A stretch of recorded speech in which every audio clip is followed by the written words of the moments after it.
ایسی کنسٹرکشن ہے جملے کی کہ دونوں معنی لیے جا سکتے ہیں۔ یا ایھا النبی حرض المؤمنین علی القتال، اب یہ تحرید کا لفظ پھر آ گیا جو سورہ نساء میں ہم پڑھ چکے ہیں، وحرض المؤمنین علی القتال، اے نبی شوق دلائیے، ترغیب دلائیے، ابھاریے ایمان کے جذبات کو، ذرا اپیل کیجئے اہل ایمان کے کہ وہ قتال پر آمادہ ہوں۔ یہ میں آپ کو بتا چکا ہوں کہ اعلان عام اس طریقے کا کہ فرض ہے جنگ میں نکلنا ہر مسلمان کے لیے، یہ صرف تبوک میں ہوا سن 9 میں جا کر۔ پورے 9 برس تک قتال فی سبیل اللہ کے لیے تحریص تھی، ترغیب تھی، اور یہ تحریص گاڑی ہو کر تحریض بن گئی، بس لازم نہیں تھا۔ اسی لیے ہم سورہ نساء میں پڑھ چکے ہیں کہ اس کے باوجود جو اس ترغیب کی وجہ سے آگے بڑھے، قتال کے لیے نکلے، ان کے اونچے درجات ہیں، لیکن یہ کہ جن لوگوں کو چونکہ فرض عین نہیں کیا گیا تھا، لہذا اگر کوئی نہیں نکلے تو ان کے اوپر کوئی مواخذہ نہیں۔ لیکن یہ کہ غزوہ تبوک میں نفیر عام تھی کہ ہر صاحب ایمان کا نکلنا ضروری ہے۔ حرض المؤمنین علی القتال ان یکن منکم 20 صابرون، اگر تم میں سے 20 ہوں گے صبر کرنے والے، یغلبوا 200 تو وہ 200 پر غالب آ جائیں گے۔ وَإِن يَكُن مِّنكُم 100، اور اگر ہوں گے تم میں سے 100، یغلبوا 1000، وہ غالب آ جائیں گے 1000 پر، من الذین کفروا، کافروں میں سے، بأنہم قوم لا یفقہون، اس لیے کہ وہ سمجھ نہیں رکھتے۔ سمجھ سے مراد کیا ہے؟ انہیں اپنے موقف کی حقانیت کا یقین نہیں ہے۔ ایک شخص ہے جو جانتا میں حق پر ہوں، میں حق کے لیے لڑ رہا ہوں۔ ایک شخص ہے ڈل مل ہے، ایسے ہی لڑ رہا ہے، مارے باندھے کو لڑ رہا ہے، کسی کے کہے سے آ گیا، مرسینری ہے، تنخواہ یافتہ ہے اس لیے آ گیا۔ اب اس میں زمین و آسمان کا فرق ہوگا۔ تو ان لوگوں کو چونکہ وہ شے حاصل نہیں ہے، لہذا ان کی حالت کیا ہے کہ اگر آپ 10 ہوں گے 100 پر غالب آ جائیں گے۔ لیکن اس کے بعد جو اگلی آیت آ رہی ہے وہ گویا کہ اس کی کچھ عرصے کے بعد یقیناً نازل ہوگی جو یہاں شامل کر دی گئی۔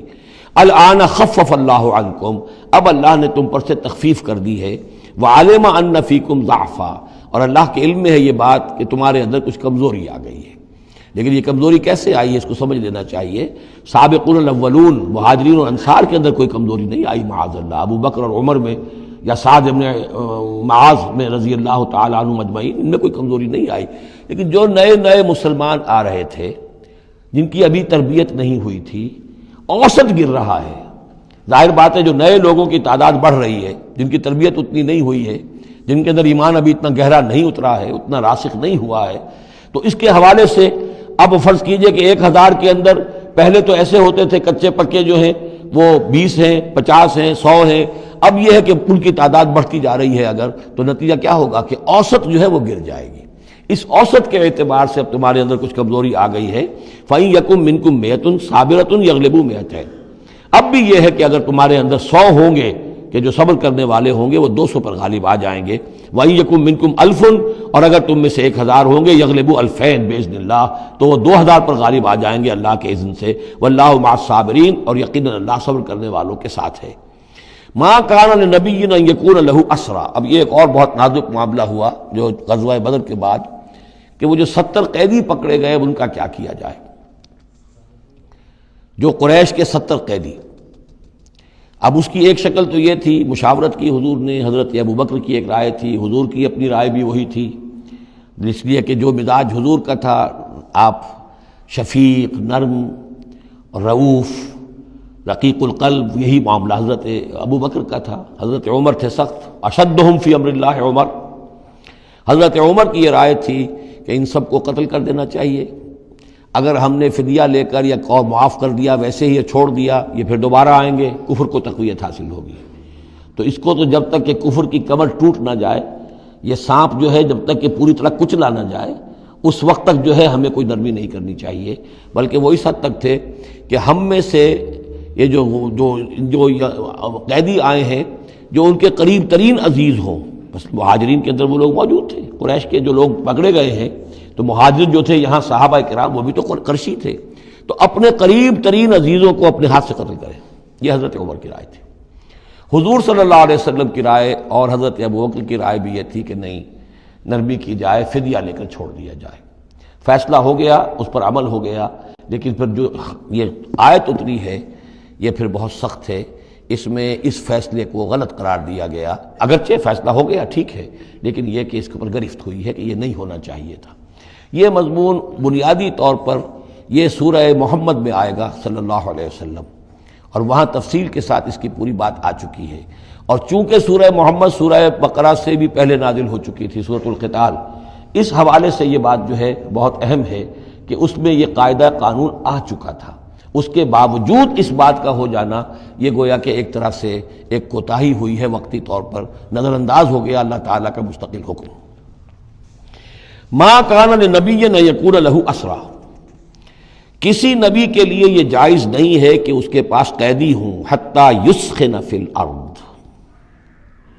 جب تک کہ زمین کے اندر خوب خوریزی نہ ہو لے، یعنی باطل کی کمر نہ توڑی جا چکی ہو، اس وقت تک قیدی رکھنا، قیدی رکھنے کا مطلب یہ کہ وہ زندہ رہیں گے، آج نہیں تو کل انہیں چھوڑنا پڑے گا، آپ چھوڑیں گے ان کو، وہ پھر کفر کی تقویت کا باعث بنیں گے۔ تريدون عرض الدنیا، تم دنیا کا ساز و سامان چاہتے ہو، یعنی فدیہ ملے گا، مال ملے گا۔ اب یہ ظاہر بات ہے کہ نہ حضور کی یہ نیت ہو سکتی تھی معاذ اللہ، اور نہ حضرت ابو بکر کی، لیکن اللہ تعالیٰ کا معاملہ ہے، جب وہ اپنے نبیوں کے اوپر بھی کبھی گرفت کرتا ہے تو بظاہر الفاظ بڑے سخت ہوتے ہیں، بظاہر بڑے سخت ہوتے ہیں، تو اس کے اندر وہ سختی موجود ہے۔ ظاہر بات ہے کہ یہ بات نہ حضور کے لیے نہ حضرت ابو بکر کے لیے۔ تريدون عرض الدنیا، تم دنیا کا سامان چاہتے ہو، واللہ یرید الآخرہ، اللہ کے پیش نظر آخرت ہے۔